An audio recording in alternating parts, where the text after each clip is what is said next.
Picture this: a sea of tents, stretching as far as the eye can see, smoke curling from countless campfires, the air thick with the sounds of hammers, bartering, and the occasional clash of steel. What looks like a temporary war camp is actually something far more extraordinary: the birthplace of a city. These medieval siege camps weren't just staging grounds for armies. They were living, breathing communities that defied their violent beginnings to become permanent settlements, complete with their own laws, legends, and even local economies. How did these chaotic, makeshift encampments evolve into thriving urban centers? The answer lies in the unexpected ways human ingenuity and necessity can reshape the world. Think about the sheer scale of these camps: thousands of soldiers, craftsmen, and merchants crammed together for months, sometimes years, outside the walls of a besieged fortress. With time, something remarkable happened. Blacksmiths set up forges to repair weapons, but soon they were crafting tools for everyday life. Merchants who followed the army to sell supplies found themselves catering to a growing population with needs far beyond war. Markets sprang up, not just for food and weapons, but for luxuries, entertainment, even religious services. These camps became microcosms of society, where the lines between soldier and citizen began to blur. And when the siege ended, many of these temporary residents never left. What's truly fascinating is how these camps developed their own identities. Without formal planning, they organically grew into spaces with rules, hierarchies, and even folklore. Some became legendary, like the camp outside Château-Gaillard in the early 13th century, which transformed into a bustling town almost overnight. Others, like those during the Crusades, gave rise to entirely new trade routes and cultural exchanges. These weren't just accidents of history. They were testaments to humanity's relentless drive to build, adapt, and thrive, even in the shadow of conflict. Over the next several minutes, we'll uncover how these siege camps defied the odds to become cities, and how their legacies still echo in the streets we walk today. At first glance, a medieval siege camp might seem like a chaotic sprawl of tents and temporary shelters, but behind the scenes, these were carefully engineered communities. Commanders knew that keeping thousands of soldiers idle for months or even years was a recipe for disaster, so they organized these spaces with military precision. The camp's layout followed strict rules: command tents at the center, surrounded by concentric rings of barracks, supply depots, and workshops. Beyond that, space was allotted for merchants, entertainers, and even makeshift chapels. This wasn't just about logistics, it was about survival. A bored army could mutiny and a hungry one could collapse, but here's where things got interesting. What started as a practical solution soon took on a life of its own. Blacksmiths, originally there to repair swords and armor, began crafting cooking pots, nails, and farming tools. Merchants who arrived to sell bread and wine stayed to open taverns and trading stalls. Entertainers, jugglers, musicians, even traveling theater troupes set up stages to distract soldiers from the grind of siege life. These camps became magnets for opportunity, drawing in everyone from shoemakers to scribes, and with each new arrival, the line between temporary camp and functioning town blurred a little further. Take the siege of Harfleur in the early 15th century. What began as a simple English military encampment soon grew into a bustling hub. Local French merchants, despite the ongoing conflict, smuggled goods into the camp to sell at a premium. Craftsmen from neighboring villages set up workshops, knowing they'd find steady work among the troops. By the time the siege ended, the camp had its own thriving economy, one that didn't just vanish when the soldiers marched away. Instead, many of these entrepreneurs stayed, putting down roots that would eventually grow into permanent streets and marketplaces. This transformation wasn't unique to Harfleur. Across Europe, siege camps became accidental incubators for urban life. Without formal planning, they developed the same features as any medieval town: a marketplace, a place of worship, even a rudimentary justice system to settle disputes. Some, like the sprawling camp outside the walls of Constantinople during the Fourth Crusade, became so large they needed their own governing councils to maintain order. Others, like those during the 100 Years' War, evolved into trading hubs that connected distant regions. The irony is striking: these places born from destruction often became centers of creation, where the seeds of future cities were sown. Trade wasn't just a convenience in these siege camps, it was the lifeblood that kept them running. When armies settled in for the long haul, supply lines stretched thin, and soldiers' rations dwindled, local farmers and merchants saw an opportunity. They arrived with carts loaded with grain, livestock, and barrels of ale, setting up makeshift stalls just beyond the camp's borders. At first, these markets were small, catering to basic needs, but as weeks turned into months, something remarkable happened.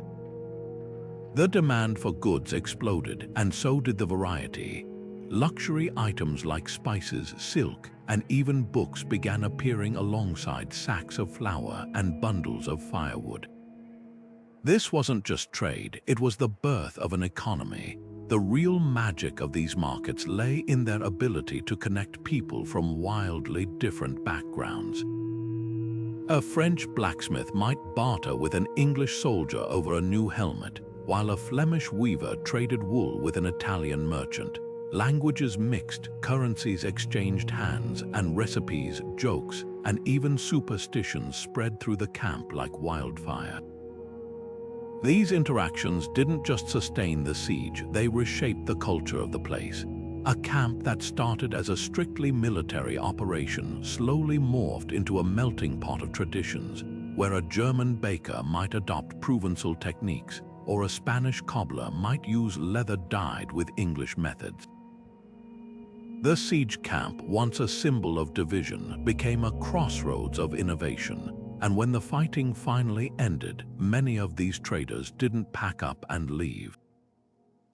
Why would they? They'd built thriving businesses, forged relationships, and tapped into networks that stretched across kingdoms. Take the siege of Rouen in the early 15th century. After the conflict, the market that had fed the English army became the heart of a new commercial district. The same stalls that once sold arrows and bandages now traded in fine cloth and silverware. The cobblestone paths worn by soldiers' boots became permanent streets, lined with shops and taverns that owed their existence to those early, chaotic days of barter and survival. This pattern repeated itself across Europe, from the Crusader camps in the Holy Land to the sprawling encampments of the 100 Years' War. Markets outlasted the conflicts that created them. They drew in artisans, attracted settlers, and eventually demanded the kinds of infrastructure: roads, inns, warehouses, that turned a camp into a town. Even the legal systems that sprang up to regulate trade in these makeshift markets often became the foundation for local governance. Disputes over prices or stolen goods led to the appointment of magistrates, and the rules scribbled on parchment in a commander's tent evolved into civic codes. What began as a survival tactic became the blueprint for a new kind of community, one built not on conquest but on commerce. At first, these siege camps were a forest of canvas, rows of tents flapping in the wind, offering little more than flimsy shelter from rain or snow. But as weeks stretched into months, something changed. Soldiers and camp followers grew tired of patching holes and bracing against storms, and slowly the landscape began to shift. Wooden frames replaced fluttering fabric with sturdy barracks rising where tents once stood. Storage houses, built to keep grain dry and weapons safe, appeared alongside them. Even chapels, once little more than draped cloth over a makeshift altar, were rebuilt with timber beams and proper roofs. This wasn't just about comfort, it was a quiet revolution in how people saw these spaces. The moment the first permanent structure went up, the camp's fate was sealed. Why rebuild a tent every season when you could erect walls that lasted? Carpenters and masons, originally hired to repair siege engines or fortify positions, found themselves in high demand. A blacksmith who once hammered out arrowheads now forged hinges for doors. A roofer who patched military shelters started laying shingles on houses meant to stand for years. With each new building, the camp shed its temporary skin, inching closer to something resembling a town. And the people who built these structures, they weren't just passing through anymore. They were putting down roots, investing their skills in a place they might call home. Take the siege of Orleans in the early 15th century. What began as a cluster of tents outside the city walls soon became a maze of wooden buildings. French and English craftsmen, despite being on opposing sides of the conflict, worked side by side, sharing techniques and tools. The carpentry styles that emerged blended Norman timber framing with local designs, creating a hybrid architecture unique to the camp. By the time the siege lifted, the structures remained, repurposed into shops, homes, and workshops. The very people who built them stayed, turning their wartime trade into peacetime livelihoods. This shift from canvas to timber wasn't just practical, it was psychological. A tent could be packed away, a wooden house signaled permanence, and with permanence came new needs. Streets had to be laid, wells dug, boundaries marked. The chaos of a military camp gave way to the order of a settlement, with spaces designated for trade, worship, and even leisure. In some cases, like the Crusader camps outside Acre, these structures became so elaborate that visiting chroniclers mistook them for long-established towns. The line between siege camp and city wasn't just blurred, it was being erased beam by beam. What's fascinating is how quickly this transformation happened. In an age where castles took decades to build, these camps evolved at breakneck speed. Necessity drove innovation. Without formal architects, carpenters adapted military engineering techniques to civilian life, using siege scaffolds as frameworks for houses. Salvaged materials from abandoned fortifications became door frames and floorboards. Even the layout of the camp itself, once arranged for defense, slowly reorganized around central squares and thoroughfares, mirroring the towns they'd someday become. By the time the armies moved on, they often left behind not ruins, but the skeleton of a future city, waiting to be fleshed out by the people who'd already learned how to thrive there.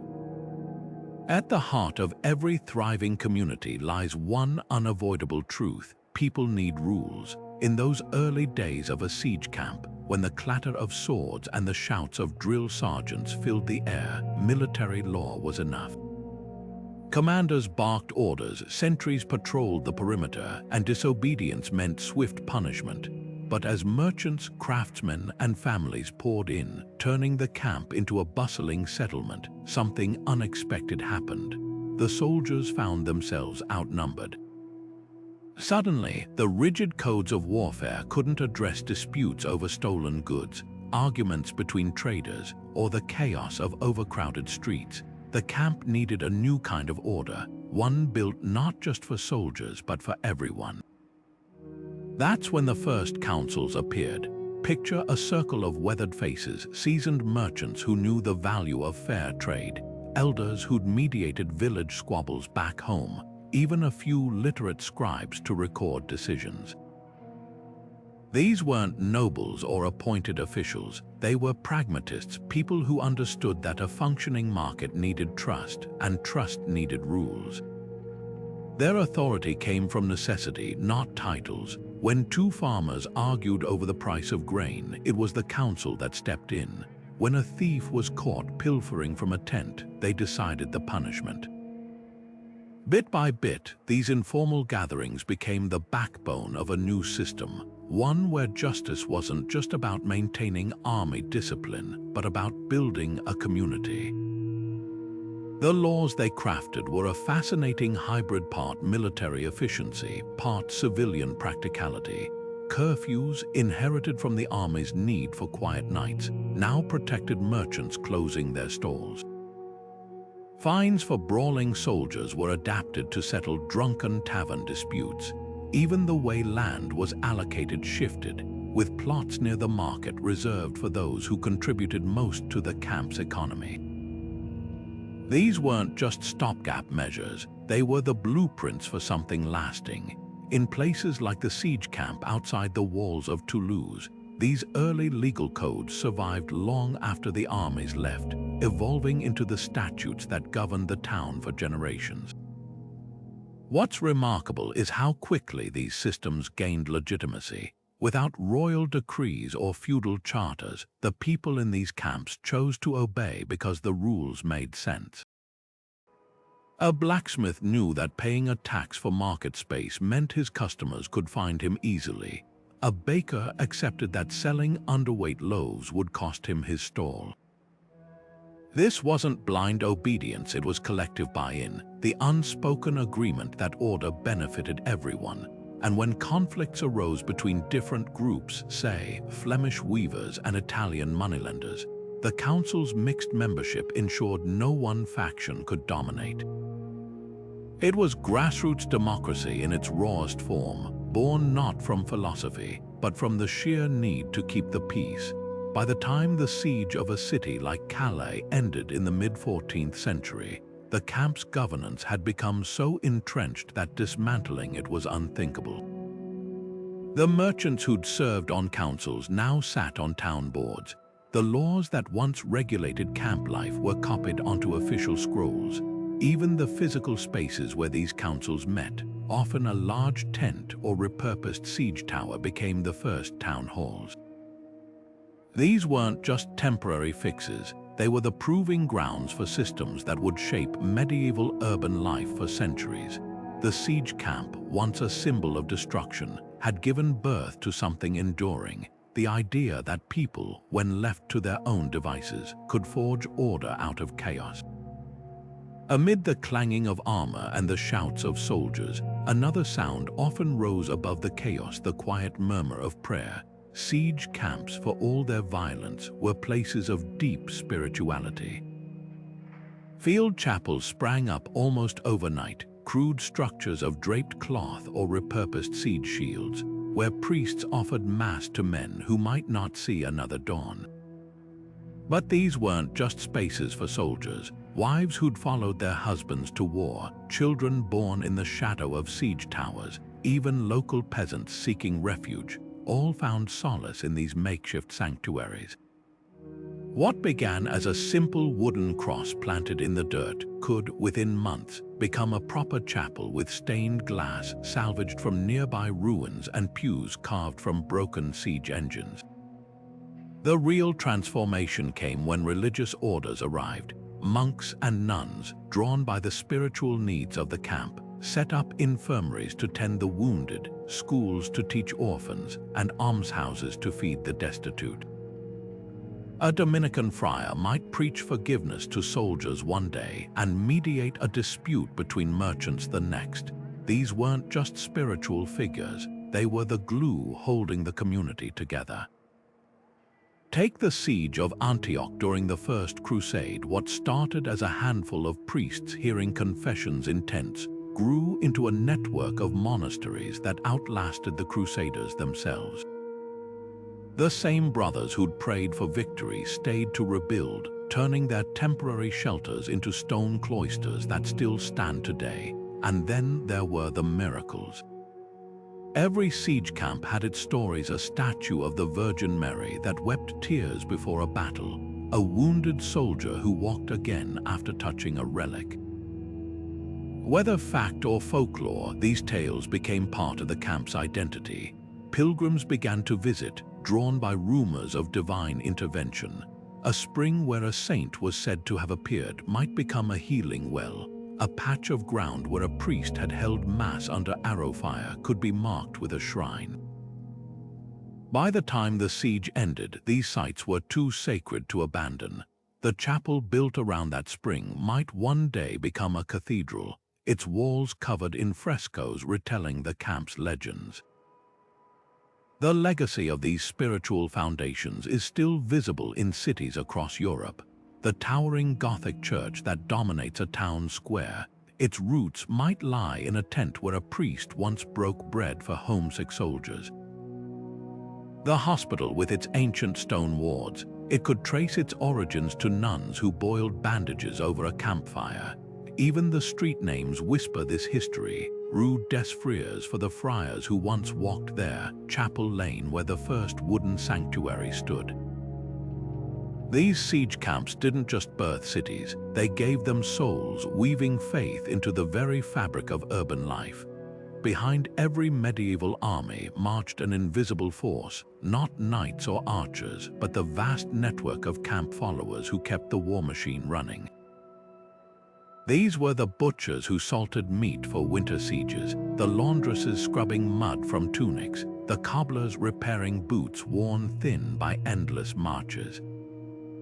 While history books fixate on kings and battles, it was these everyday people who quietly laid the foundations for cities to rise from the dust of siege camps.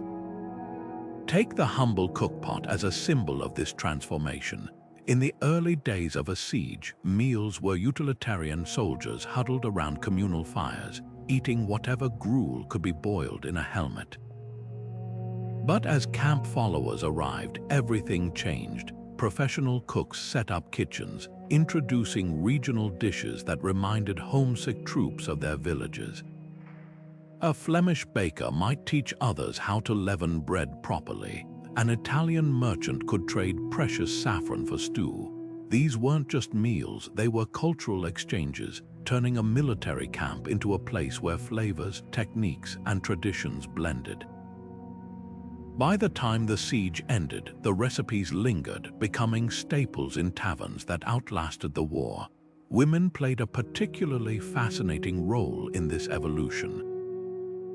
Laundresses did more than wash clothes, they became informal bankers, lending small sums to soldiers between paydays.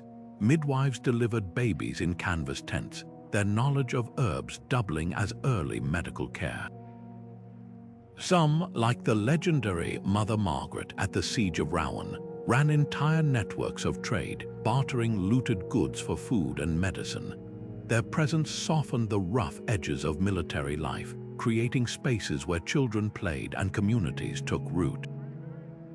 When chroniclers wrote of siege camps becoming like towns, it was often these women's labor they were describing, the unglamorous, essential work of weaving society from chaos. Entertainers proved equally vital. A minstrel might arrive to sing for coins but stay to teach music to local children. Jugglers and acrobats performed in market squares that would later become permanent theaters. In the shadow of siege towers, people still craved laughter and beauty, a need so strong that when the armies left, the entertainers often chose to remain. The same fiddle that once played marching tunes for soldiers might later accompany weddings in a budding town. Perhaps the most enduring legacy came from artisans. A blacksmith recruited to repair chainmail might discover local demand for plowshares. Leather workers who fashioned quivers during war transitioned to crafting shoes and saddles for civilians. Their workshops, initially clustered near the armory, gradually migrated toward what would become the town's commercial district. In places like the siege camp outside Carcassonne, guild records show these wartime craftsmen becoming the founding members of peacetime trade associations, proof that the skills honed in conflict could build prosperity in peace. What began as survival tactics became the threads of urban life. The laundress's stall evolved into a linen shop. The cook's fire became an inn's hearth. The barber who once stitched battlefield wounds now cut hair in a proper shop. With each passing season, these camp followers, often nameless in official histories, stitched their lives into the fabric of the place until the seams between temporary camp and permanent home disappeared entirely. Their greatest achievement wasn't recorded in chronicles, but in the ordinary rhythms of streets they helped create, where the clang of a blacksmith's hammer still echoed, but now shaped plows instead of swords. Every city needs its stories, not just facts written in ledgers, but the kind whispered over hearth fires, tales where truth and legend blur into something greater. In siege-born cities, these stories carried extra weight, born from moments when survival hung by a thread. Take the legend of the Baker's Gate in Rouen, where locals swore a single loaf of bread, hurled from the walls by a starving baker's daughter, struck down an enemy commander and broke the siege. Never mind that historical records show the siege ended through negotiation. The story persisted, retold for centuries to explain the name of a crumbling city gate. It wasn't just a fanciful tale, it was a way for ordinary people to claim a role in their city's salvation. Some legends served as warnings. In the shadow of Carcassonne's walls, parents told children of the weeping nun, a spectral figure said to wander the ruins of the old siege camp. According to the tale, she was a healer who'd saved dozens of lives during the siege, only to be falsely accused of witchcraft when the fighting ended. Her ghostly presence reminded listeners of the fragility of justice and the danger of turning on one's own in times of fear. Other stories explained the inexplicable, like the Singing Well of Toulouse, where locals claimed the water echoed with the voices of soldiers who drowned there during a flooded siege. Science might attribute the phenomenon to underground currents, but for generations the well was a place of pilgrimage, its waters said to cure ailments if drunk at moonrise. The most enduring legends often revolved around objects, relics that became symbols of resilience. A rusted sword embedded in the foundation of a church in Provence was venerated as the blade of a knight who'd held a bridge single-handedly. A charred wooden crucifix in Metz, supposedly salvaged from a burned siege chapel, was paraded through the streets during droughts. These weren't just keepsakes, they were physical anchors for collective memory, turning abstract history into something you could touch. And when these objects miraculously survived fires or wars, their legends only grew stronger, proof to the townspeople that their city was blessed. What's fascinating is how these myths crossed enemy lines. After the 100 Years' War, English and French versions of the same siege legend might coexist in a single town, each tailored to flatter the teller's side. A story about a clever French peasant outwitting English soldiers might be rewritten across the Channel as a tale of English mercy sparing a starving child. Over time, these competing narratives merged into something neither side would recognize, a shared folklore that helped former enemies knit themselves into one community. The siege, once a dividing line, became a common origin story, its sharp edges softened by the passage of time and the human need to find meaning in chaos. Perhaps the most powerful function of these legends was their ability to turn trauma into identity. A city that began as a cluster of tents outside a besieged fortress didn't have the ancient roots of Rome or the holy prestige of Jerusalem, but it had something equally compelling, a story of against all odds survival. When a guild hall in Calais displayed a battered drum said to have been beaten throughout the worst days of the siege, it wasn't just preserving an artifact, it was declaring, "We are here because our ancestors endured."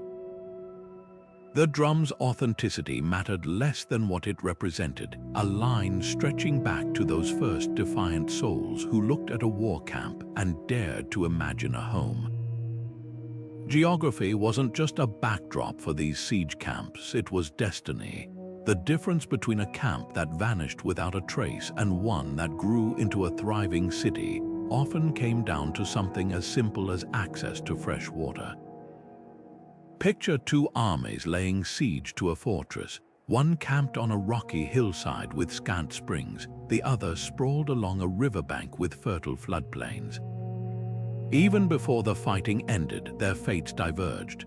The riverbank camp would swell with merchants' barges, its soil yielding quick harvests to feed thousands, while the hillside settlement remained a precarious outpost. Nature, not generals, decided which of these would become tomorrow's metropolis. Rivers were the lifeblood of medieval urbanization, and siege camps knew it. Commanders deliberately positioned their forces near waterways not just for drinking supplies, but for the networks they unlocked. The Seine transformed the siege camp at Rouen into a trading powerhouse long before the English flag was lowered. Danube tributaries turned the temporary camps of the Hungarian wars into permanent market towns. Even small streams could make all the difference, like the creek beside the siege of Châtellon-sur-Indre, where mills built to grind flour for soldiers became the economic engine of a later town. Water didn't just sustain life, it created corridors for goods, ideas, and people to flow in long after the armies left. But rivers alone didn't guarantee success. The camps that thrived were those that married geography with human ingenuity. Take the camp outside Acre during the Third Crusade. Its coastal position made it a natural harbor, but it was the Crusaders' decision to build a protected jetty that allowed it to eclipse older ports. Similarly, the siege camp at Carcassonne owed its growth not just to the Aude River, but to engineers who redirected its tributaries to power tanneries and forges. These weren't accidents of location, they were deliberate enhancements where military necessity sparked innovations that civilians later inherited. Trade routes played an equally pivotal role. A siege camp astride a Roman road or near a mountain pass found itself plugged into ancient commercial networks. The camp outside Lyon became a linchpin between Mediterranean spices and northern wool. At the siege of Verona, the makeshift marketplace along the Via Claudia Augusta soon rivaled established towns further south. These locations offered something precious: connectivity. A merchant might arrive selling arrows to soldiers, but stay to transport Veronese marble to Bavaria or Flemish cloth to Venice. The roads that brought armies to war became the same paths that carried prosperity in peacetime. Rulers quickly recognized the value of these strategic gems.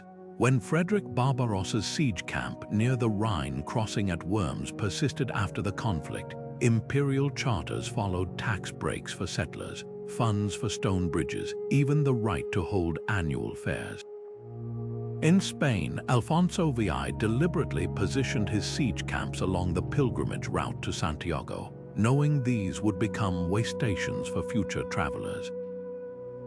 This wasn't charity, it was calculated investment. A fortified town that could provision armies today might anchor a kingdom's defenses tomorrow. The most successful siege-borne cities often bore the fingerprints of monarchs who saw beyond the immediate conflict to the geopolitical chessboard beyond. Soil quality quietly shaped destinies too. The siege camp outside Tours flourished because its fields could grow 3 crops a year, while a similarly sized camp in rocky Brittany struggled to maintain half that yield. Over time, this agricultural bounty attracted not just farmers, but cheese makers, brewers, and linen weavers needing flax. The camp at Beaugency became famous for its saffron, a crop introduced by Moorish prisoners during the siege that thrived in the local loam. Geography's gifts weren't always dramatic, but in the long game of urban survival, fertile dirt often trumped grand castles. Elevation offered another invisible advantage. Siege camps on bluffs above river bends, like those at Provence or Leon, enjoyed natural defenses that made them worth maintaining as strongholds. Their high ground, originally chosen for spotting enemy movements, later provided drainage for crowded streets and wind for mills. Meanwhile, lowland camps like those in the fens faced constant flooding, unless, as in Norwich's case, their occupants began the backbreaking work of ditching and draining that would eventually create some of Europe's most productive farmland. The true test came when the siege ended. Camps in marginal locations emptied overnight as soldiers marched away, leaving only trampled earth. But those blessed with geographic gifts saw their populations swell rather than shrink, as demobilized troops, crafty merchants, and landless peasants recognized opportunity. The roads that once carried siege engines now bore cartloads of timber for new houses. The fields that fed armies became market gardens supplying growing neighborhoods. And the strategic position that made a spot ideal for encircling enemies now made it perfect for dominating trade. Geography didn't just influence these places, it scripted their futures, turning transient camps into cities that would shape the medieval world for centuries to come. War reshaped economies, but peace rebuilt them often in ways no commander could have predicted. In those first chaotic months of a siege, every resource funneled toward war. Blacksmiths hammered out arrowheads by the thousand, farmers diverted harvests to army granaries, and carpenters worked day and night on siege towers. But as seasons passed and the camp swelled with non-combatants, a quiet revolution unfolded. The same craftsmen who once repaired chainmail now stitched leather shoes for merchants' wives. Armorers discovered their metalworking skills could craft sturdy plowshares, and suddenly the tools of war became instruments of harvest. This wasn't just adaptation, it was economic alchemy, turning the machinery of conflict into the foundations of daily life. Take the siege of Harlech Castle in the late 13th century. Welsh miners who'd been conscripted to tunnel under enemy walls found peacetime demand for their skills even greater. The same shafts they dug to collapse fortifications now yielded coal and slate for roofs. Local women who'd cooked vast cauldrons of stew for soldiers began selling spiced pies to travelers on the newly bustling road. What's fascinating is how these shifts weren't top-down decisions, but organic responses to opportunity. A bowyer might realize the yew wood used for longbows also made excellent roofing beams.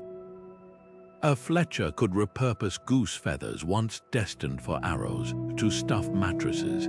Every niche of the wartime economy held untapped potential, waiting for someone to see beyond the battlefield. Markets became the engines of this transformation.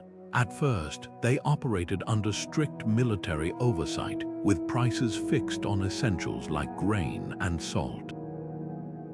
But as diversity of goods exploded, silks from Genoa, amber from the Baltic, even citrus fruits spirited north by daring traders, regulation became impossible. A thriving black market often emerged first, where soldiers traded looted silver for luxuries their wages couldn't cover. Commanders initially cracked down until they realized these unofficial exchanges were stabilizing morale more effectively than any sermon. By the time official market charters were granted, the economic genie was already out of the bottle. The siege camp at Keene famously saw its Thieves' Alley black market evolve into the town's most prestigious shopping street, where former loot dealers now sold legally with guild licenses. Agriculture followed a similar arc.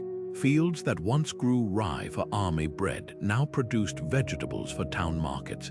Vineyards planted to supply soldiers with cheap wine found their vintages improving as demand shifted to discerning local buyers. Near the siege camp of Avignon, marshes drained to deny cover to enemy forces became fertile plots for olive groves. The real breakthrough came when these farms stopped merely feeding the population and started fueling industries. Flax grown for bandages was spun into linen for export. Beehives kept for candle wax now produced honey for mead breweries. Even the humble turnip, once considered fodder for siege animals, became a cash crop when farmers discovered its ability to replenish exhausted soil between grain plantings. This economic diversification created something unprecedented, a workforce no longer tied to military cycles. At the Siege of Limoges, records show armorers transitioning into clockmaking within a single generation, their metalworking skills finding new expression in precision gears. A saddler who once outfitted war horses might pivot to crafting fine purses for wealthy burghers' wives. The camp's economy, once a monoculture of war, now boasted the complexity of any medieval town, complete with specialized trades like glassblowers, bookbinders, and even perfumers. Guilds formed not around military roles but around emerging civilian industries, their apprenticeship systems ensuring skills outlasted the conflicts that birthed them. The most telling sign of this transformation, currency. Early siege camps often operated on barter or military scrip, temporary IOUs redeemable by army paymasters. But as markets grew, proper coinage returned. Mints originally established to pay soldiers began striking coins for everyday use, their designs shifting from martial symbols like swords and helmets to civic emblems, sheaves of wheat, merchant ships, even local saints. In Toulouse, archaeologists found siege-era coins melted down and restruck with new designs within a decade, a tangible symbol of an economy shedding its wartime skin. Tax records from places like the siege camp turned city of Périgueux reveal the staggering speed of this change. Where once 90% of levies came from military-related trades, within 20 years that figure flipped, with taxes on cloth, wine, and crafted goods dwarfing war revenues. The camp hadn't just survived demobilization, it had thrived by discovering that the skills honed for destruction could build something lasting. The same hands that forged swords could shape iron into nails for cathedrals, and the same roads that supplied armies now carried the products of peace. In the end, these siege camps proved a profound truth. Economies, like people, will always find a way to turn survival into prosperity. The engineers who once sketched plans for battering rams and siege towers unknowingly drafted the blueprints for future cities. Their battlefield innovations, conceived for breaching walls or defending camps, left an indelible mark on urban landscapes. Consider the defensive walls thrown up during a siege. What began as temporary barriers of packed earth and timber often became the foundation for permanent city fortifications. The labor invested in these structures was too valuable to discard, so towns simply built upon them, adding stone facings and gatehouses until the makeshift became monumental. The imposing walls of Carcassonne, now a UNESCO World Heritage Site, began exactly this way, as a hasty earthwork during the Albigensian Crusade, later encased in stone to become one of Europe's most formidable citadels. Street layouts tell a similar story. Military engineers designed camps with straight, wide avenues, not for aesthetics, but so troops could move quickly and supplies wouldn't bottleneck. When these camps evolved into towns, those same thoroughfares became high streets and market lanes. The razor-straight Rue de la Citadelle in Arras still follows the path of a Roman siege road laid out centuries earlier. Even the grid patterns found in cities like Aigues-Mortes or Montpensier weren't accidents of geography. They were direct carryovers from the regimented rows of tents in a besieger's camp, where every lane had to allow for rapid deployment. Water systems reveal the same pragmatic ingenuity. Siege engineers who diverted streams to flood enemy tunnels later repurposed those channels as municipal aqueducts. The intricate network of canals in medieval Besançon originated as trenches dug to supply a Carolingian siege camp. Similarly, the artificial hills called mottes, built as archery platforms during sieges, often became the foundations for town halls or cathedrals, their elevated positions now serving civic rather than military purposes. The Great Mound at Durham Castle, once a strategic vantage point for controlling the river crossing, eventually supported the Norman keep that still dominates the skyline. Perhaps the most enduring legacy lies in zoning. Military camps segregated functions, armories here, infirmaries there, livestock pens at a safe distance, a principle that evolved into the specialized districts of medieval cities. The butcheries and tanneries downwind, the cloth merchants near the waterways, the goldsmiths clustered around secure squares, all these urban patterns echo the logical divisions of a siege camp. When Frederick Roman II rebuilt Lucera in southern Italy after its siege, he deliberately organized neighborhoods by trade, a system still visible in the city's layout today. This military-civilian crossover even influenced architecture. The same carpenters who constructed mobile siege towers adapted their techniques to build multi-story townhouses with overhanging jetties, maximizing space on narrow urban plots, just as they'd maximized height in siege engines.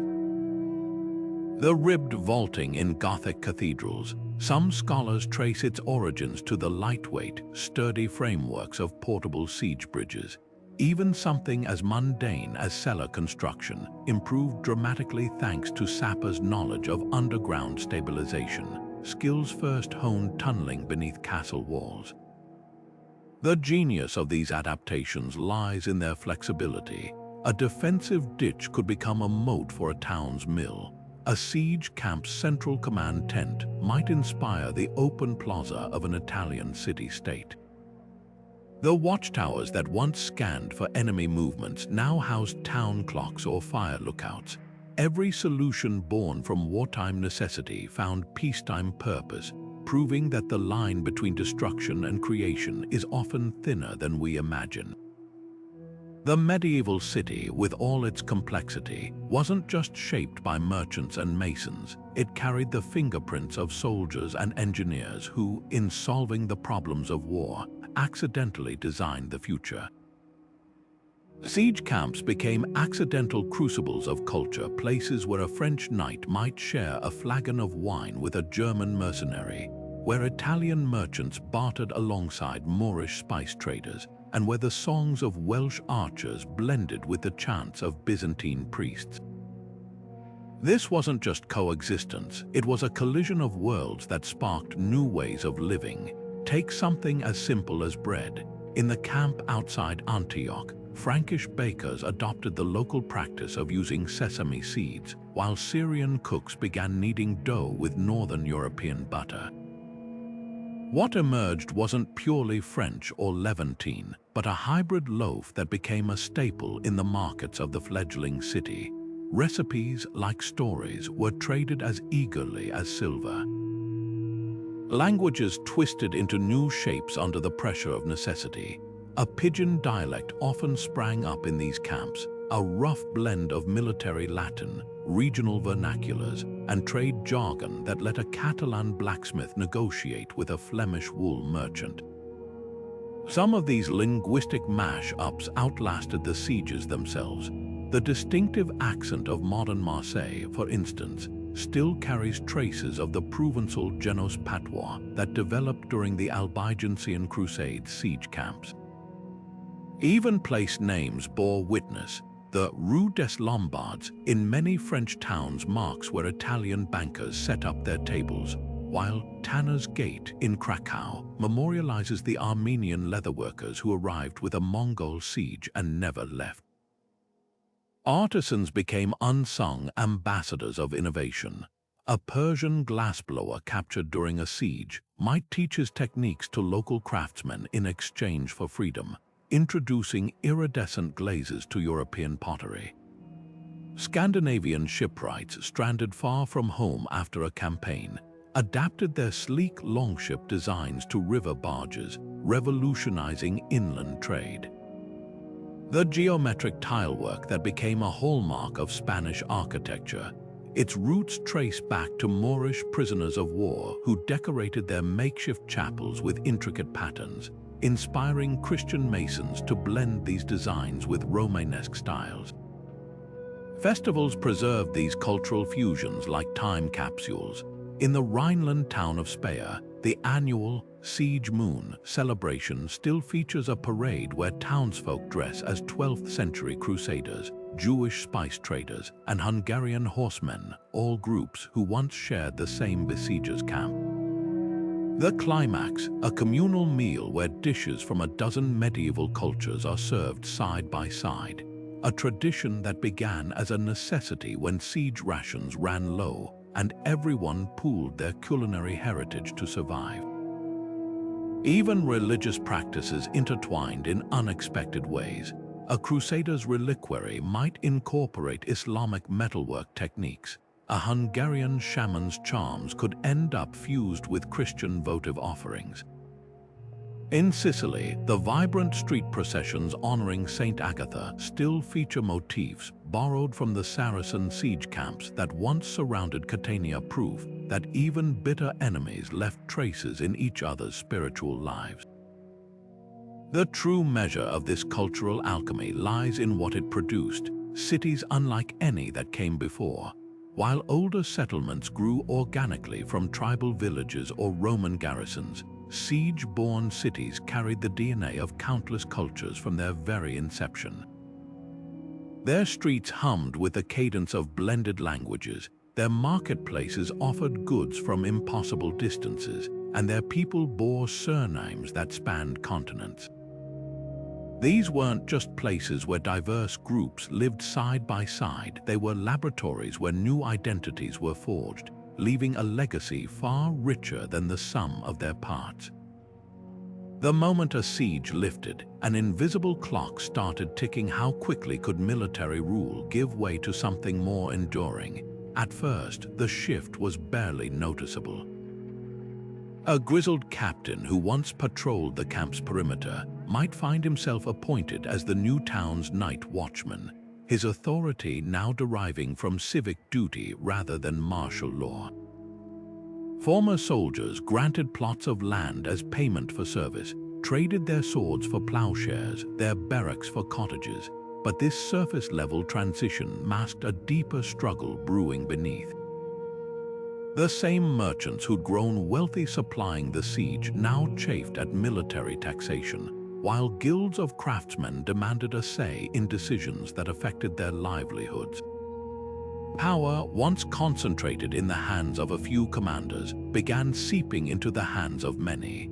This redistribution rarely happened peacefully. In Norwich, records tell of a bloody clash in the late 12th century between demobilized Flemish mercenaries and the wool merchants' guild over control of the river tolls. The mercenaries, accustomed to privilege, saw the tolls as their rightful reward for years of service. The merchants, whose goods had fed and financed the siege, viewed them as civic assets. It took 3 years of skirmishes and the intervention of a visiting bishop before a compromise was struck. The mercenaries would keep a third of the toll revenue, but the merchants would govern its collection. Similar conflicts played out across Europe, each one a tug of war between the old world of military hierarchy and the new reality of commercial power. What ultimately tipped the scales wasn't force but economics. As siege camps grew into towns, their wealth came less from looting and more from trade, and trade favored those who understood ledgers over those who wielded swords. In Lübeck, the pivotal moment came when the city's grain merchants formed an alliance with the Bakers' Guild, threatening to cut off supplies to the former garrison commander's household unless he relinquished control of the marketplace. Within a generation, the same families who'd once sold flour to soldiers sat on the town council, drafting laws that prioritized fair weights and measures over martial glory. The church often played mediator in these transitions. A monk in Regensburg's chronicle describes how the local abbot brokered a deal between veterans and drapers. In exchange for surrendering their right to requisition cloth for uniforms, former soldiers received prime stalls in the new covered market. These compromises didn't just prevent violence, they wove military and civilian interests together until they became indistinguishable. A knight's son might inherit his father's land but make his fortune as a wine importer, while a blacksmith's daughter could marry into a family of retired archers, blending lineages until the division between soldier and citizen meant nothing. The final step came with the adoption of charters. These documents, sometimes grudgingly signed by warlords, sometimes boldly seized by townspeople, formally transferred power from military to civilian rule. The Charter of St. Omer in the early 13th century is typical. It abolished arbitrary fines imposed by garrison captains, established elected mayors, and guaranteed merchants safe passage. But perhaps its most revolutionary clause was the simplest, a declaration that all disputes would be settled by a jury of peers, not by martial decree.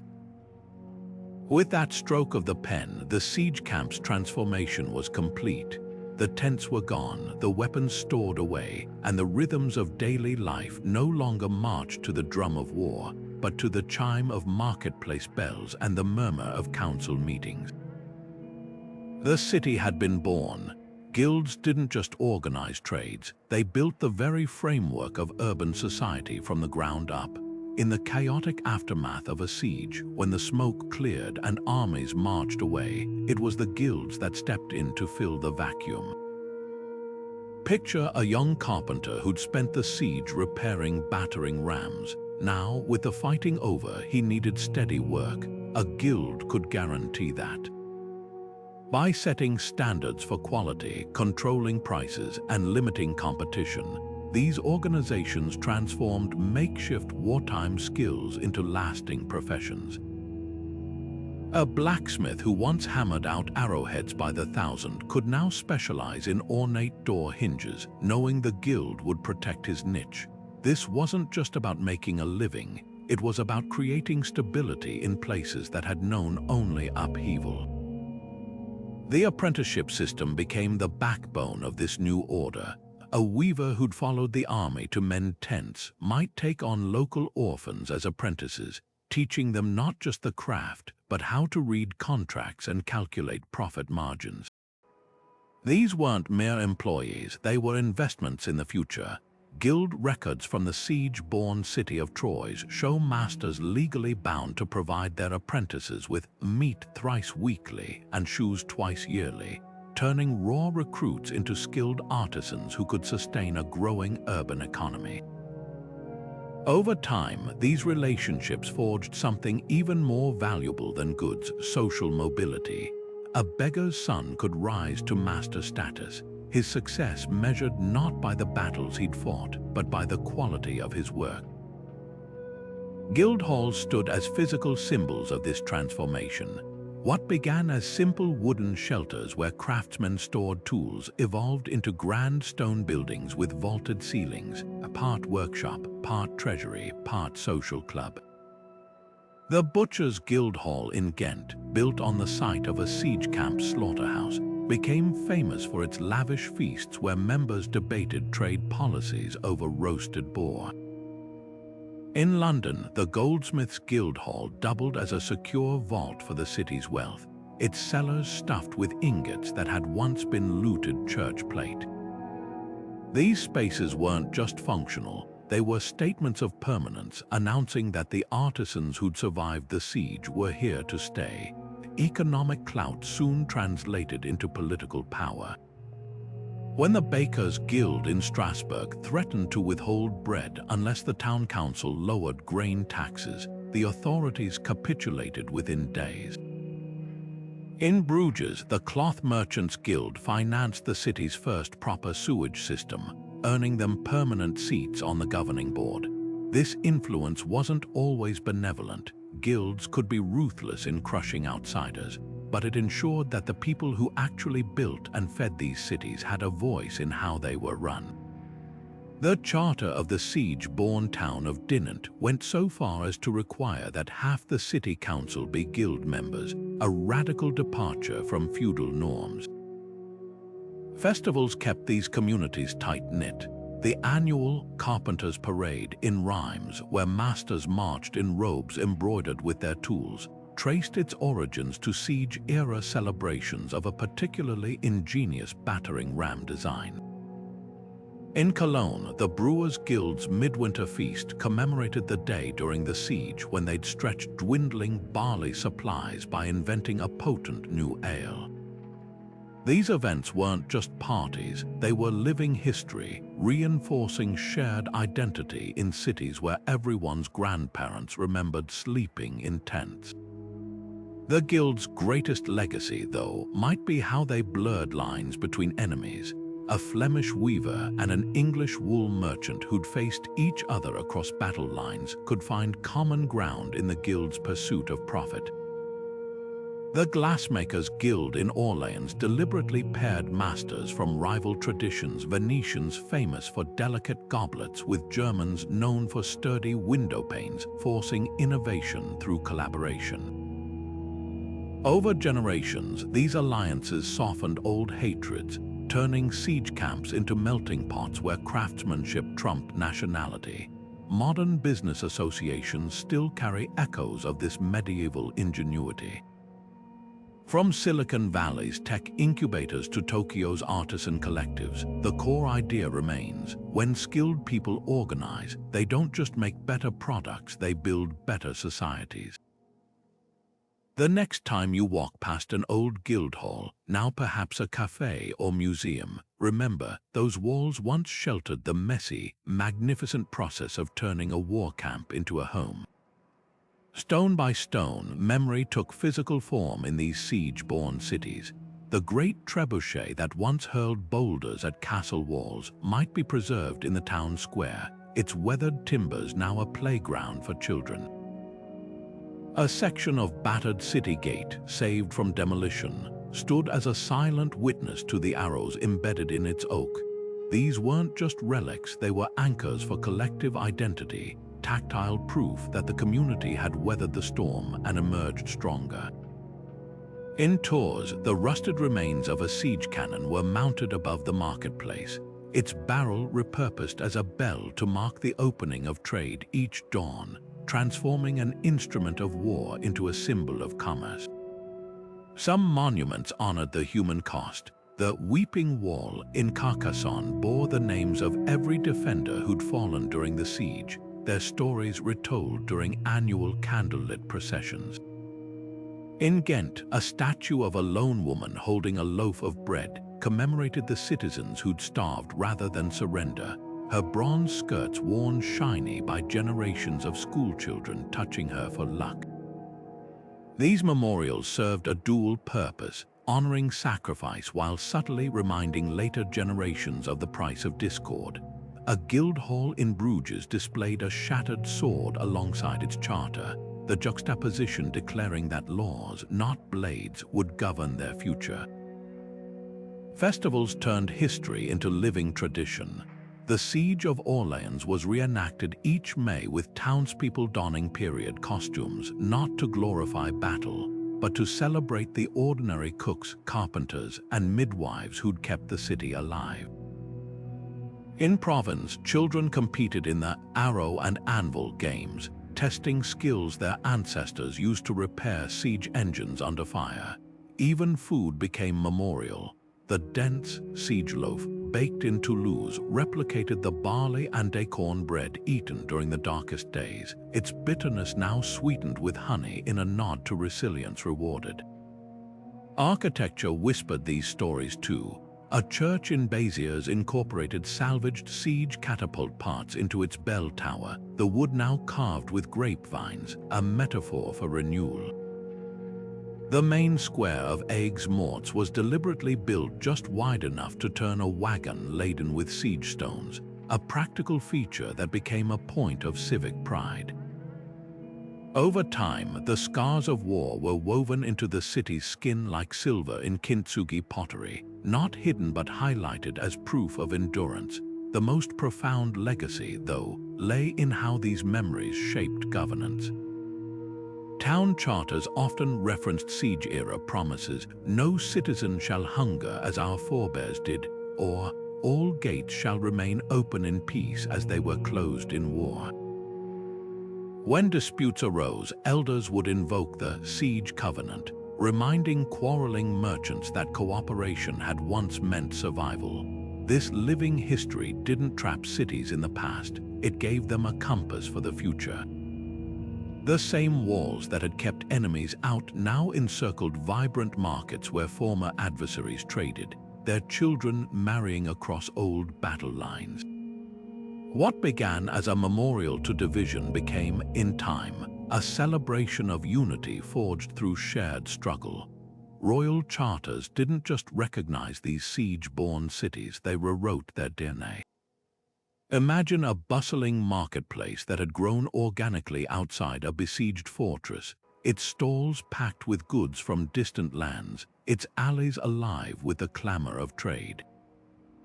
For years, it operated on borrowed time, its existence tolerated but never officially sanctioned. Then came the parchment that changed everything, a royal charter, sealed with wax and stamped with authority, transforming this makeshift hub into a legitimate town.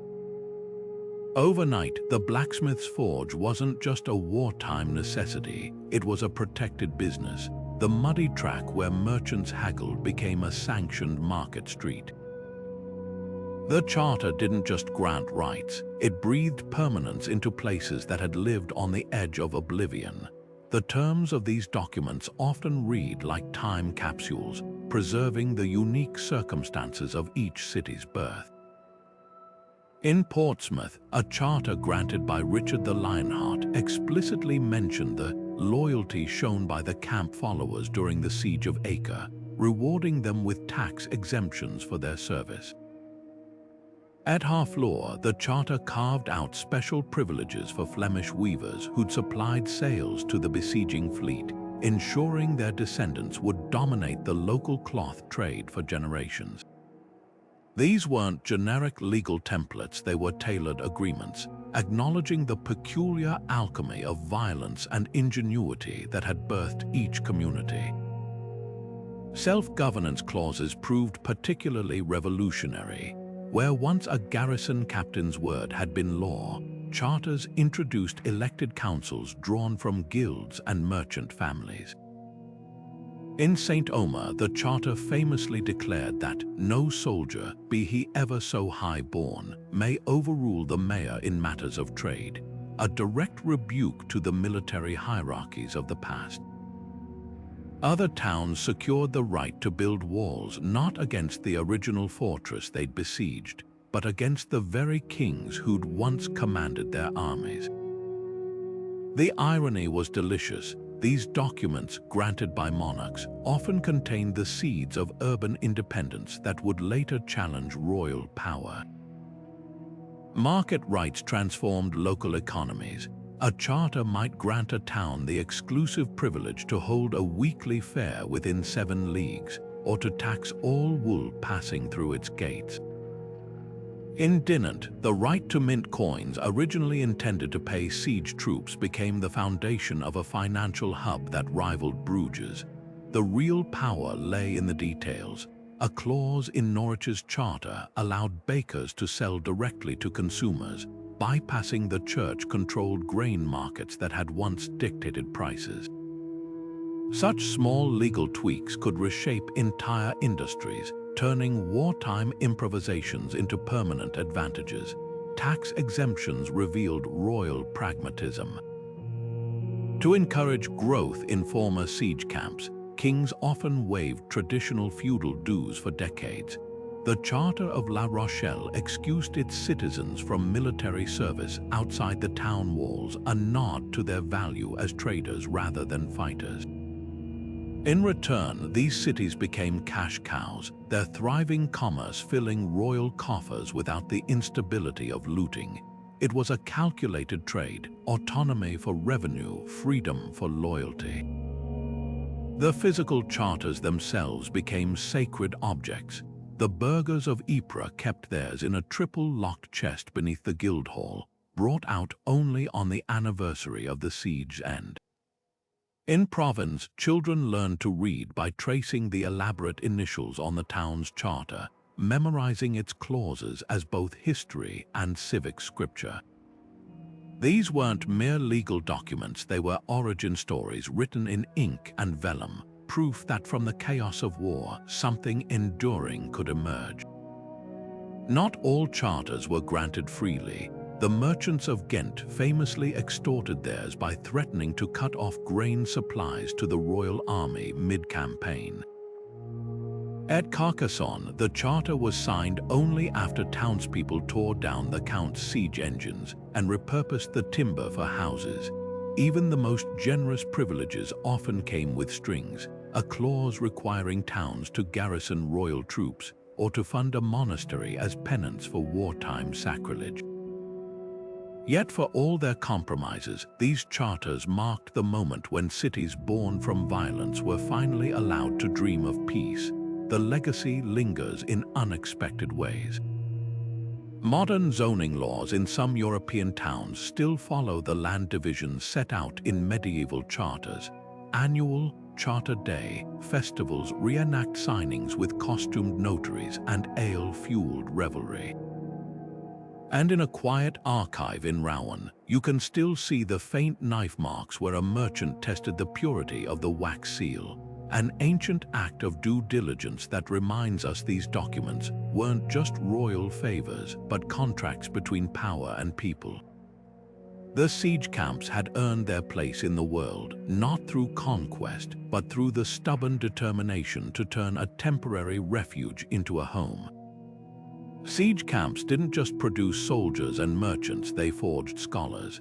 In the chaotic aftermath of a prolonged siege, amid the clatter of rebuilding, an unlikely transformation often took root. The same scribes who'd once tallied arrow supplies and drafted surrender terms now found their skills in demand for copying classical texts. Soldiers' children, taught to read so they could decipher military orders, hungered for knowledge beyond the battlefield.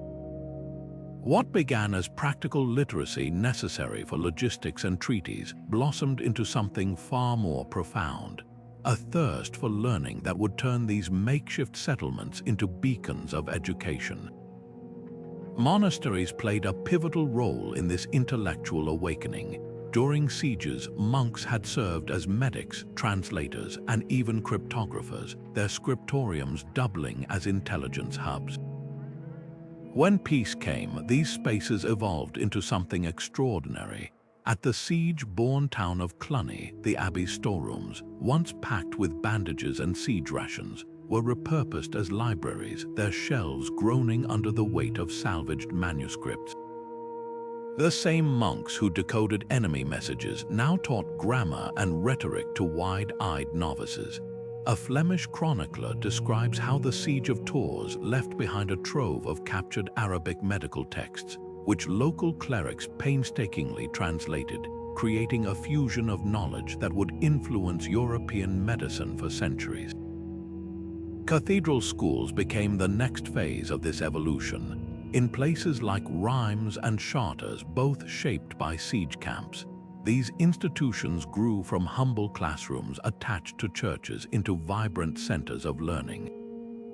The curriculum reflected their martial origins. Geometry lessons drew on siege engine calculations, while debates about just warfare evolved into sophisticated theological discourse. At the School of Leon, students pored over star charts originally used to time night attacks, now repurposed for astronomy. The connection between war and wisdom wasn't metaphorical, it was etched in the very stones of these buildings, where arrow scars still marked the walls above bustling lecture halls. The real breakthrough came with the rise of universities.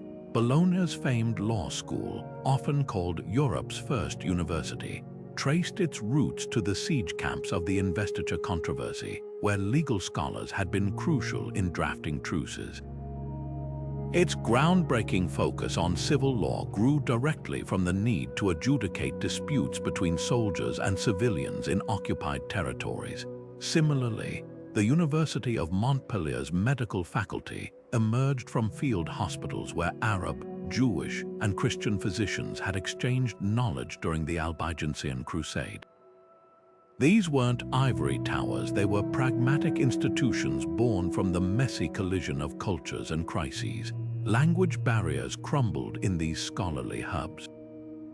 A student in Orleans might attend lectures delivered in Latin, debate in Occitan, and copy notes in a hybrid French-German shorthand developed during sieges for faster communication. The multilingual dictionaries produced in these cities, like the famous Vocabularium Siegbürgens from a Rhineland siege camp, became foundational texts for medieval linguistics. Even handwriting styles bore witness to this fusion. The angular, Gothic script favored in Northern Europe softened into a more rounded style as Southern scribes migrated north, their pens adapting to new parchment supplies after wartime disruptions. The intellectual networks forged in these cities were as vital as their curricula. Messenger routes originally used for military dispatches now carried philosophical treatises between scholars. Pigeon lofts that had once relayed siege tactics became academic postal systems. At the University of Toulouse, students organized debates modeled on wartime council meetings, complete with structured rebuttals, a format that would shape medieval disputation for generations. The same roads that had brought armies to conflict now transported ideas across continents, turning siege-born cities into synapses of the medieval mind. Perhaps the most enduring legacy lay in the democratization of knowledge. In a world where education had once been the privilege of clergy and nobility, these cities offered upward mobility to anyone with talent. The son of a camp follower could rise to become a master theologian. A butcher's daughter might study herbalism alongside noblewomen. The siege-born university wasn't just a place of learning, it was a social alchemist's crucible where the hierarchies of war dissolved in the pursuit of truth. When scholars at Paris debated whether a just society could emerge from violence, they weren't engaging in abstract philosophy, they were living proof that it could. Behind every thriving siege camp stood women who did far more than mend clothes or tend fires. They kept entire economies running. While chroniclers often overlooked their contributions, court rolls and tax records tell a different story. In Norwich after the siege of 1271, nearly 1/3 of brewing licenses were held by women, some widows of soldiers, others who'd followed the army selling ale to thirsty troops. These brewsters didn't just slake thirsts, they established distribution networks that later became the city's first commercial guilds. Their recipes, perfected in camp cauldrons, evolved into regional specialties like the spiced garrison beer of Ghent, still brewed today using medieval methods. Healers played an equally crucial role. The same herbal knowledge used to treat battlefield wounds, how to stitch flesh with boiled catgut, which mosses slowed bleeding, became civilian medical practice. At the siege of Albi, a woman named Marquesa documented her treatments in a ledger that later formed the basis of the town's first apothecary manual. Midwives who delivered babies in campaign tents now trained apprentices in proper birthing houses, their techniques blending traditions from across Europe. A Lombard healer's cure for camp fever, willow bark tea, might be prescribed by a Paris-trained physician 2 generations later, the knowledge having traveled along routes first carved by siege followers. Property ownership shattered expectations. In the makeshift camps where land was allocated by necessity rather than inheritance, women frequently held deeds. The cartulary of St. Quentin records a striking case. Jean La Flamande, who began by selling eggs from a tent, eventually owned 6 market stalls and a stone house near the old siege lines. Such cases weren't anomalies. Tax rolls from siege-born towns like Arras show women comprising up to 20% of property holders, a figure that would plummet once feudal norms reasserted in older cities. Their most enduring legacy might be in commerce. Women's stalls dominated certain trades, not just textiles and food, but surprisingly, arms dealing. The inventory of a Toulouse merchant named Alais from 1322 lists 30 daggers, 12 helms, and Flemish wool, all sold from the same booth. This versatility became the hallmark of siege-borne markets, where rigid gender divisions made little practical sense. When the camp at Carcassonne became a town, its first elected trade overseer was a former laundress who'd organized the camp's water distribution, proving logistical skills translated seamlessly to civic leadership. These women didn't just adapt to urban life, they reinvented it. The widow's portion laws in many siege charters, guaranteeing women could inherit businesses, directly challenged feudal traditions. In Bruges, the Fishwives Guild, founded by women who'd smoked herrings for besieging armies, became so powerful it negotiated toll exemptions for its members. Their influence lingers in street names like Brewster's Alley or Dame Margaret's Lane, where modern cafes now occupy plots once held by women whose names were nearly erased from history. What made their achievements even more remarkable was the backlash they faced. As towns matured, attempts to push women back into domestic roles intensified. Guild records show female members gradually excluded. The Bakers' Guild of Rouen purged women in 1310, claiming their presence distracted male apprentices. Yet the genie couldn't be fully forced back into the bottle. The same siege-borne towns that later restricted women's guild rights also preserved unusual freedoms: the right to sign contracts, sue in court, or run taverns independently. These weren't small victories, they were cracks in a feudal system that would eventually widen into modern civil rights. The true measure of their impact lies in everyday scenes still visible today. A brewer stirring a copper vat in Brussels using techniques passed down through matrilineal lines. A midwife in Provence reciting herb lore, first documented in a siege camp ledger. These living threads connect us to women who turned the chaos of war into the fabric of cities, proving that progress often wears an apron, not armor. The first buildings to rise from the chaos of a siege camp weren't grand stone cathedrals or ornate guild halls. They were rough-hewn wooden sheds, their walls still smelling of fresh-cut pine and military urgency. But in that unassuming timber lay the blueprint for something extraordinary. Take the carpenters who'd once built siege towers. Their knowledge of load-bearing angles and reinforced joints now framed houses that could weather generations. What began as barracks' long halls with high ceilings to accommodate rows of sleeping soldiers evolved into market arcades, their open designs perfect for displaying goods. The same techniques that kept a battering ram from splintering under pressure now supported the weight of tiled roofs and upper-story workshops, transforming a camp's temporary shelters into a city's first permanent neighborhoods.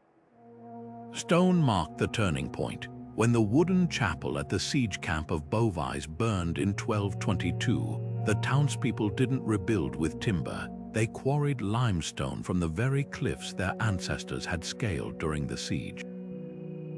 The new church's foundation stones were laid in a symbolic circle, echoing the defensive perimeter that had once protected the camp. This wasn't just practical construction, it was architectural alchemy, turning the tools of war into monuments of peace.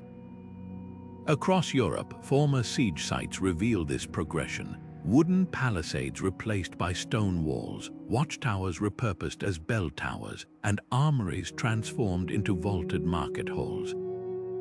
The cathedral at Reims offers perhaps the most striking example. Its soaring Gothic nave follows the exact dimensions of the siege camp's central muster ground, as if the architect had traced the ghosts of soldiers' formations in stained glass and flying buttresses.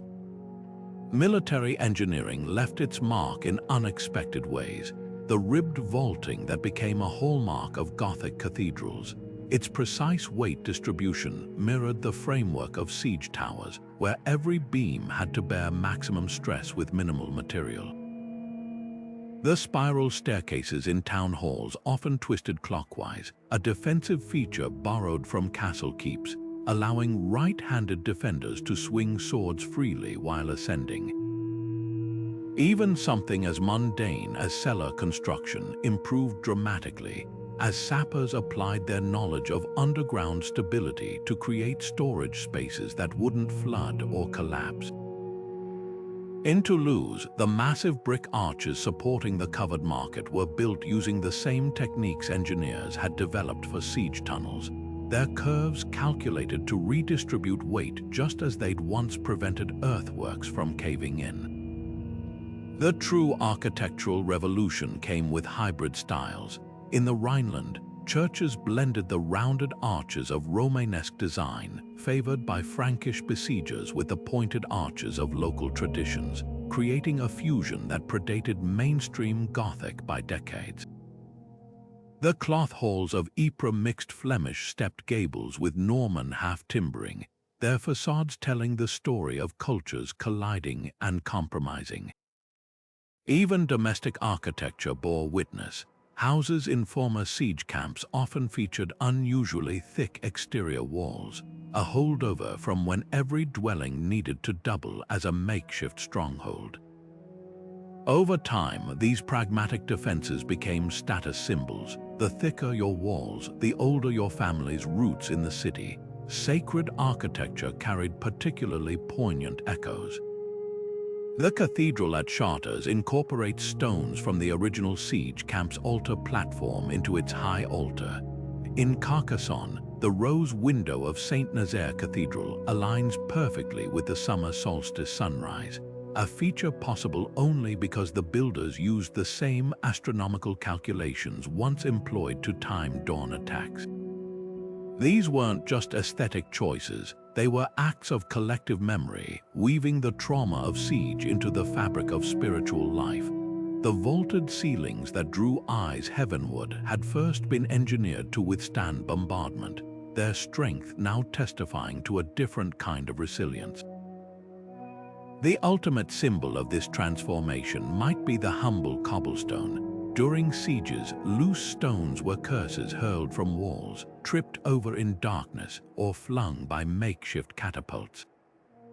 But as camps became towns, those same stones were gathered, smoothed, and laid in intricate patterns to pave market squares.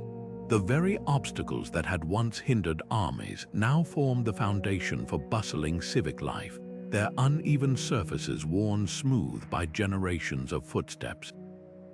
To walk those streets today is to tread on history, not of battles won or lost, but of ordinary people who looked at a landscape scarred by war and saw the bones of a city waiting to be built. Siege-born cities didn't just rise from the earth, they sprang from the imaginations of storytellers who turned bloodied battlefields into tapestries of heroism and intrigue. Every cobblestone seemed to whisper a tale of the baker's daughter who outwitted an army with a loaf of poisoned bread, or the mason who smuggled messages inside hollow bricks. These weren't mere fables, they were foundational myths as vital to the city's identity as its walls or markets. When the troubadours of Provence sang of the siege of Carcassonne, they didn't recount troop movements. They spun yarns about a star-crossed love between a crusader's son and a heretic's daughter, their romance bridging enemy lines. The details might blur, but the emotional truth remained. These stories told besieged people they were more than victims. They were protagonists in their own epic. Chroniclers played alchemists with history, transforming grim logistics into divine drama. The Siege of Orleans, a grinding stalemate of trench warfare and supply lines, became a stage for Joan of Arc's miracles, her sword supposedly glowing with celestial fire as she rallied defenders. Never mind that contemporary accounts mention no such spectacle. By the time the story reached Burgundian minstrels, angels were loosing arrows beside her. This wasn't deception, it was survival. A city born from violence needed an origin story worthy of its endurance, something to tell children when they asked why their home stood where armies once clashed. The miracle of the ravens in Metz, where birds allegedly led starving citizens to hidden grain stores, was likely a garbled account of scouts following actual bird migrations to forage spots, but the supernatural version endured because it made survival feel destined rather than desperate. Folklore also served as subtle social glue, smoothing over the rough edges of conquest. In Norwich, the ballad of Tom the Tanner recast a brutal Norman soldier as a reformed villain who adopted English orphans, a narrative that helped reconcile the city's Anglo-Saxon past with its French-speaking present. Similarly, the Catalan legend of La Trenchera, the trench, personified the siege ditch as a ravenous spirit demanding annual offerings of bread and salt, a metaphor for the ongoing costs of peace. These stories allowed communities to process trauma through symbolism, turning shared suffering into shared culture. The line between history and myth often blurred in unexpected ways. The Chronicle of the Siege of Harfleur claimed the Virgin Mary's statue wept blood before the final assault, a detail absent from eyewitness accounts. Yet when archaeologists excavated the old cathedral site centuries later, they found a wooden Madonna with red paint still clinging to its eyes, likely applied during the siege to boost morale. The fiction had literally stained the artifact, proving how legends could reshape reality itself. Even place names became repositories of memory. Hunger Hill in Toulouse marked where ration queues once stretched. Gambler's Gate in Ghent commemorated dice games played by bored sentries. Over time, the origins faded, but the names endured, their syllables preserving echoes of long-ago struggles. Poets like the anonymous author of the Song of the Siege Camp turned these fragments into art, comparing a city's growth to a sapling splitting siege stones, its roots drawing strength from forgotten battles. The most enduring tales weren't about victory or defeat, but reinvention. In the Rhineland, puppet shows still reenact the story of Foolish Hans, a camp follower who accidentally burned his tent only to build the town's first brick oven from the ashes. It's pure fiction, but it captures the essence of these cities, their ability to turn disaster into opportunity, one fireside story at a time. When modern tourists walk the street of the Weeping Nun or touch the Lover's Stone, they're not just hearing colorful tales, they're touching the living pulse of communities that refuse to let war have the last word. Even the most vibrant siege-born cities faced moments when their survival hung in the balance. Prosperity wasn't guaranteed, trade routes shifted like desert winds, wars drained coffers, and the very geography that once favored a settlement could turn against it. Consider the fate of Montségur, a bustling town that grew from a Cathar siege camp in the Pyrenees. For decades, its location along the salt roads made it wealthy, but when new maritime routes bypassed the mountain passes, its markets emptied. The once busy inns where merchants haggled over spices stood silent, their timbers rotting under relentless mountain snows. By 1600, only shepherds remembered its name. Yet for every Montségur, there was a liege, a city that refused to fade.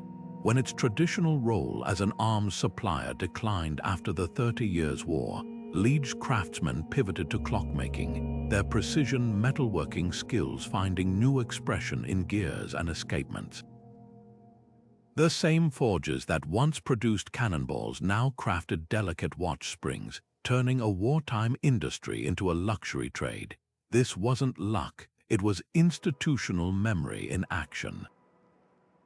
Generations of siege survivors had ingrained in their descendants the ability to adapt, to see opportunity where others saw only ruin. Political savvy often made the difference. Rouges clung to relevance by reinventing itself as a financial hub when its port silted up, leveraging networks forged during the Siege of Calais to attract Italian bankers. Meanwhile, the equally strategic city of Dinant, just upriver, founded because its guilds refused to compromise with Burgundian rulers. The lesson was clear: cities that treated diplomacy as another survival skill, like rationing or fortification, outlasted those fixated on past glories. Some transformations were breathtakingly literal. The siege camp outside Avignon, originally a muddy sprawl of tents, became the Renaissance jewel of Villeneuve-les-Avignon when the papacy arrived.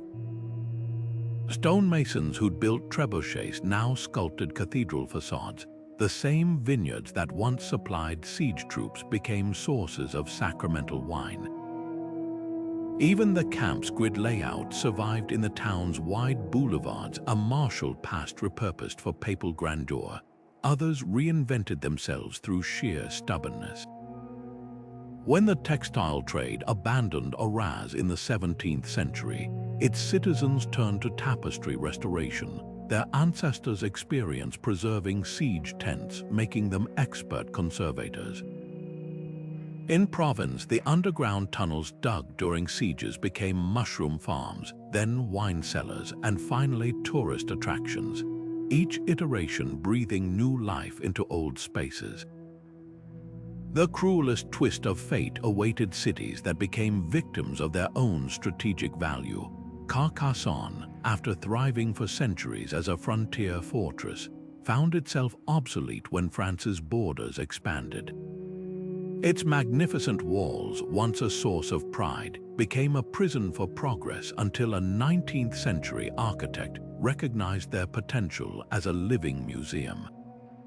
Today's visitors admiring its pristine battlements seldom realize they're seeing a phoenix risen from deliberate reinvention, not preserved antiquity. What separated the survivors from the ghosts? Flexibility of mind as much as resources. Cities that institutionalized adaptation through guilds that cross-trained artisans, councils that invested in education, or merchants who diversified holdings weathered every storm. Their legacy lingers not just in stone and parchment, but in attitudes. The modern tech hubs and industrial centers occupying these ancient sites unknowingly echo their ancestors' most vital lesson. Survival isn't about predicting the future, but being ready to rewrite your story when it arrives.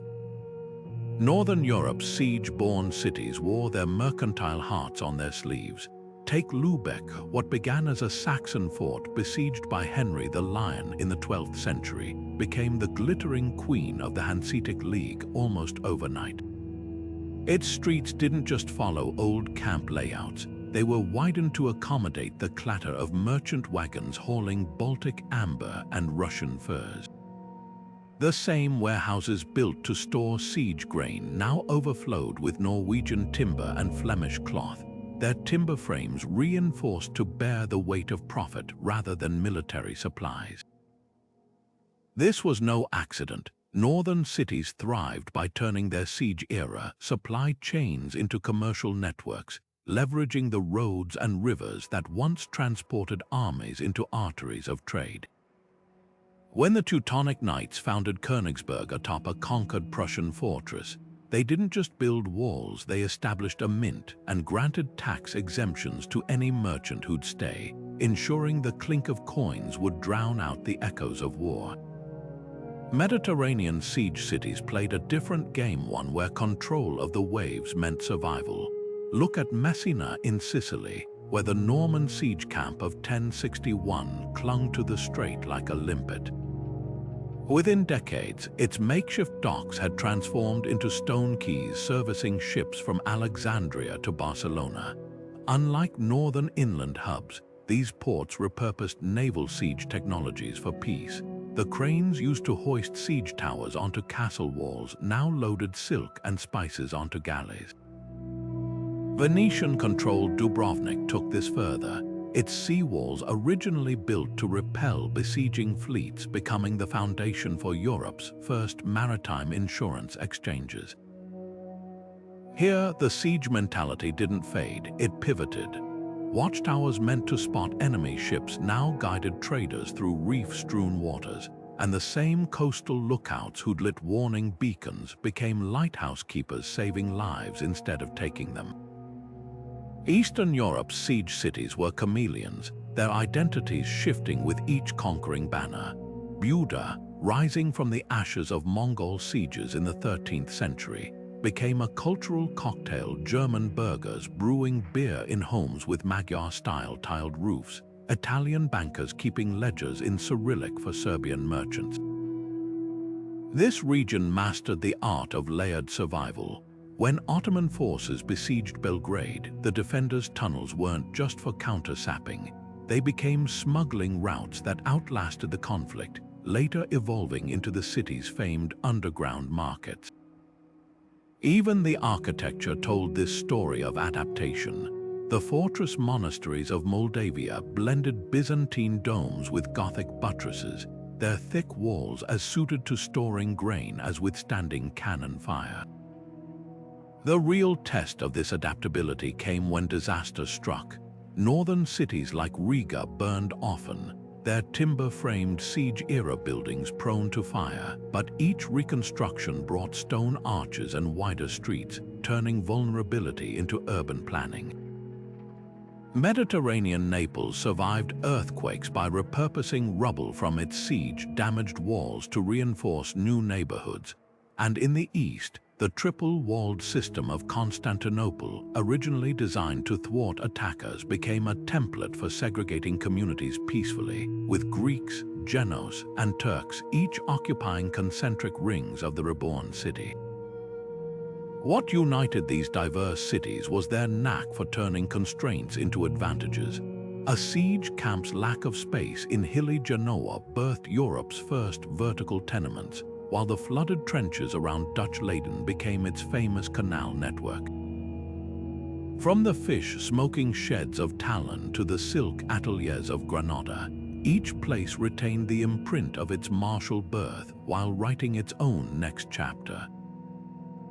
The proof lies in the maps. Follow the spiderweb of medieval trade routes, and you'll find they converge on cities that all share a secret. They weren't just built on geography or strategy, but on the stubborn refusal to let their stories end with the last arrow shot. Walk through the winding streets of Bruges or Toledo today, and you're tracing paths first worn by soldiers' boots and merchants' carts centuries ago. That peculiar curve in the main road, it follows the exact contour of a long-vanished siege trench. The oddly angular marketplace, its dimensions match the mustering ground where troops once assembled. These urban fingerprints reveal how siege camps didn't just vanish, they fossilized into the living tissue of cities. In York, archaeologists recently discovered that the medieval street grid aligns perfectly with the temporary avenues of William the Conqueror's 1169 siege camp, proving the modern city literally grew from those martial routes. Local traditions often preserve these origins in surprising ways. The annual Garrison Day in the German town of Goslar features townsfolk baking bread in communal ovens, a direct reenactment of siege-era ration distribution. In southern France, the Fête des Remparts at Carcassonne sees children competing in mock sapper tunnels, their games unconsciously mirroring their ancestors' survival skills. Even culinary habits carry echoes. The dense, long-lasting siege loaf, still baked in Besançon, isn't just a novelty, it's an edible artifact, its recipe unchanged from when it sustained besiegers through winter storms. Place names serve as historical breadcrumbs. Bowyer's Lane in Norwich marks where archers once fletched arrows during the 1272 siege. Tanner's Ditch in Lincoln recalls the smelly but vital leatherworks positioned downwind of the main camp.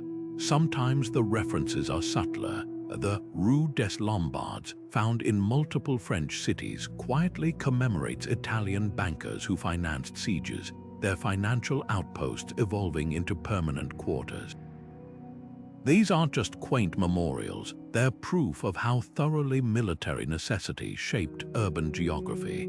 The real magic lies in how these cities repurposed siege infrastructure. The formidable walls of Avila, originally built to repel attackers, now host sunset strolls with panoramic views. Bologna's leaning towers, siege-era lookout posts have become beloved landmarks. Even London's Tower Bridge follows the defensive logic of a medieval river crossing first established during Viking sieges. What began as instruments of war now serve tourism, transportation, and community pride, their original purpose transformed but never erased.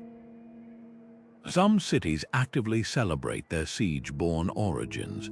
Freiburg's municipal seal depicts a castle under attack, while the flag of Maastricht incorporates the shovel, a tribute to the sappers who dug its protective tunnels. In Poland, the town of Malbork hosts dramatic reenactments where visitors can taste historically accurate siege stew, its recipe reconstructed from 14th century quartermaster's logs. These aren't just tourist gimmicks, they're acts of collective memory, ensuring that the ingenuity and resilience of those early survivors isn't forgotten. Understanding this legacy changes how we see urban spaces forever. That unassuming alleyway becomes a former supply route. The irregularly shaped plaza transforms into a fossilized command center. Even modern problems like cramped street layouts or awkward property lines suddenly make sense when viewed through siege logistics. The next time you get lost in an old city's maze-like center, remember, you're not navigating poor planning, but the brilliant improvisation of people who turned a battlefield into a home. Their practical solutions, born from crisis, still shape our daily lives in ways we're only beginning to appreciate. The chaotic sprawl of medieval siege camps might seem worlds apart from the glass and steel skylines of modern cities, but their DNA carries startlingly relevant blueprints for today's urban challenges. Consider how these makeshift settlements mastered the art of adaptive reuse long before it became a sustainability buzzword. A blacksmith's forge that once repaired swords could pivot to crafting farming tools overnight. Siege tunnels became root cellars. Even the rubble of collapsed walls was repurposed for new construction. This wasn't just thriftiness, it was a survival mindset that modern planners are rediscovering in the face of climate change and housing crises. Rotterdam's floating neighborhoods, built on land reclaimed from rising seas, echo the ingenuity of siege camps that transformed flooded trenches into moats and then into canals. Both prove that the most resilient cities aren't those with the most resources, but those that treat every constraint as raw material for innovation. Community governance in siege-born cities offers another masterclass for today. Without centralized authority, these camps developed participatory systems where bakers, carpenters, and laundresses all had a voice in decisions affecting their trades. The rotating councils of medieval didn't, where leadership shifted seasonally between guilds, anticipated modern participatory budgeting by centuries. Barcelona's Superblocks initiative, which hands neighborhood planning back to residents, mirrors this decentralized approach. There's a reason why modern crisis zones like post-war Mostar or earthquake-stricken Christchurch have instinctively recreated similar systems. When formal institutions falter, people default to the same grassroots collaboration that kept siege camps functioning. The lesson isn't about recreating medieval structures, but recognizing that durable urban systems emerge from collective ownership, not top-down control. Economic diversification, another siege city hallmark, feels ripped from today's playbooks on urban resilience. These settlements never relied on single industries. Their survival depended on blacksmiths who could become masons, farmers who could brew ale, and soldiers who could teach. This nimbleness finds its contemporary counterpart in Pittsburgh's transformation from steel town to tech hub, or Detroit's shift from auto manufacturing to urban agriculture. The medieval siege camp's lesson is clear. Cities thrive when they cultivate transferable skills and infrastructure that can pivot with changing circumstances. Oslo's decision to design parking garages with ceilings high enough for future conversion to housing would make a medieval siege engineer nod in approval. It's the same principle of building in flexibility for unknown futures. Perhaps the most urgent parallel lies in crisis preparedness. Siege cities didn't just endure hardships, they institutionalized the memory of them. Their granaries were always stocked, their water systems redundantly designed, and their citizens cross-trained in essential skills. Modern equivalents like Tokyo's earthquake drills or Copenhagen's flood barriers follow the same logic, but often lack the everyday integration that made medieval systems so robust. Singapore's policy of mandating rooftop gardens for stormwater management comes closest, a modern interpretation of the siege camp's victory gardens that fed populations under blockade. The key insight isn't about specific technologies, but about weaving resilience into daily life until it becomes culture rather than contingency. The true genius of these medieval urban experiments lies in their recognition that cities are living systems, not static designs. Like the branching patterns of tree roots or ant colonies, their growth was guided by immediate needs and local knowledge rather than grand blueprints. Contemporary movements like tactical urbanism, where citizens temporarily transform parking spaces into parks or alleys into art galleries, channel this same spirit of improvisation. When Paris reclaims streets from cars or Medellin builds cable cars to connect hillside favelas, they're employing the same adaptive logic that once turned archery ranges into market squares. The siege cities whisper a radical idea to modern planners. Sometimes the most sophisticated solutions emerge not from experts with perfect data, but from ordinary people reshaping their environment one pragmatic adjustment at a time. This legacy challenges our very definitions of urban success.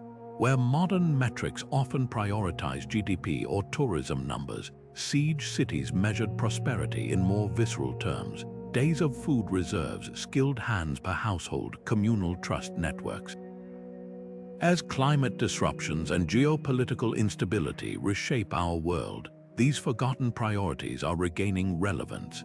The Dutch concept of living with water rather than fighting it, or Barcelona's focus on shade and airflow in public spaces, all reflect a siege city mentality, one that prizes adaptation over dominance. The next generation of great cities may well be those that embrace this medieval wisdom, viewing every challenge not as a threat to eliminate, but as a catalyst for reinvention. After all, the streets beneath our feet were often paved by those who turned obstacles into foundations. The chaotic sprawl of medieval siege camps, places born from desperation and violence, somehow became cradles of civilization. Their transformation a powerful reminder of humanity's ability to forge order from chaos. These makeshift settlements didn't just survive, they thrived, evolving into cities that shaped law, commerce, and culture for centuries. The walls of Carcassonne, the bustling markets of Bruges, the labyrinthine streets of Toledo, all carry echoes of their unlikely beginnings, where the ingenuity of ordinary people turned war zones into homes. What began as clusters of tents and trenches became centers of learning, trade, and governance, proving that even the darkest chapters can give rise to enduring light. Consider the resilience baked into these cities' foundations. When the siege of Orleans ended in 1429, the camp followers who'd cooked meals and mended uniforms didn't disband. They became the butchers, brewers, and builders of a new urban economy. The same hands that once hauled siege stones now laid cobblestones for streets that still exist today.